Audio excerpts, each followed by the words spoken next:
Imagine if somebody walked up to you today and was like, hey, what would you pick?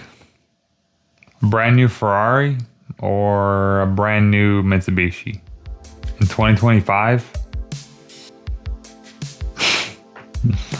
In 2025, that's laughable. But let's rewind back to 1992, the year my GTO was produced. And all of a sudden, I'm not so sure. So let's set the stage. In the blue corner, a 1992 Ferrari 348, mid-engine, V8, manual, exotic. And in the red corner, a 1992 Mitsubishi GTO Twin Turbo. A brutal, tech-heavy, all-wheel drive Grand Tourer made to fight with the giants.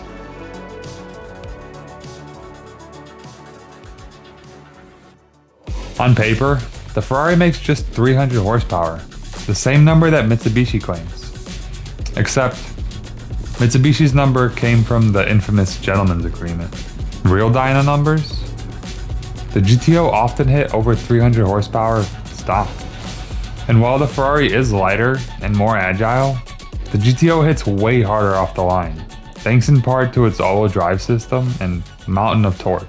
308 foot-pounds, compared to Ferrari's 238.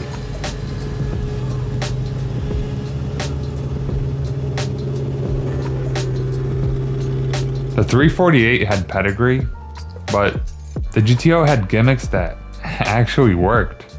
All-wheel drive, four-wheel steering, active aero, active exhaust, and electronically controlled suspension.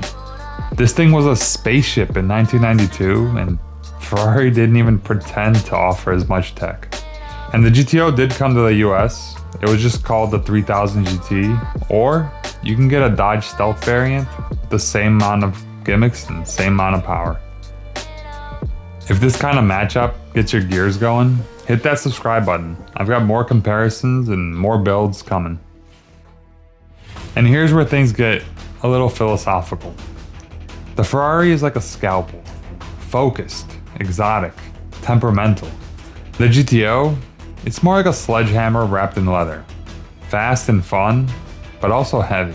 One screams through the Alps, and the other, it crushes highways with boost and grip.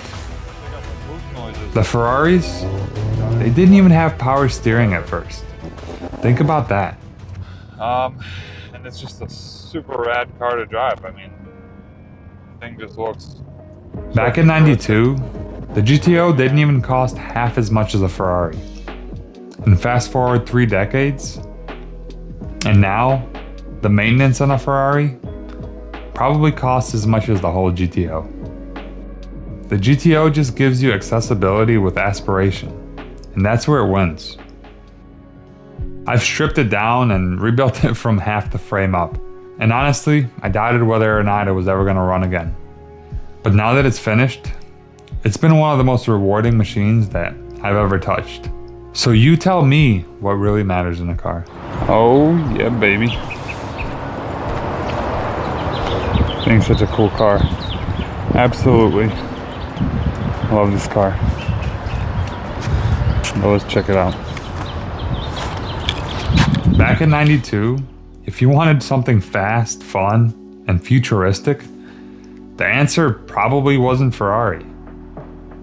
And strangely enough, it was probably Mitsubishi. Probably one of the JDM cars. And maybe, just maybe, that's still true today. It just depends on how you define value.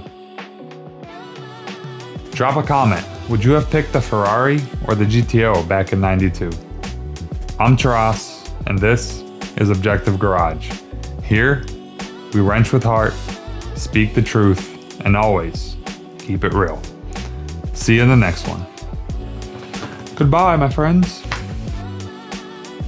Goodbye, my lover. Goodbye, my friend. You've been the one. You've been the one for me. Goodbye, my love.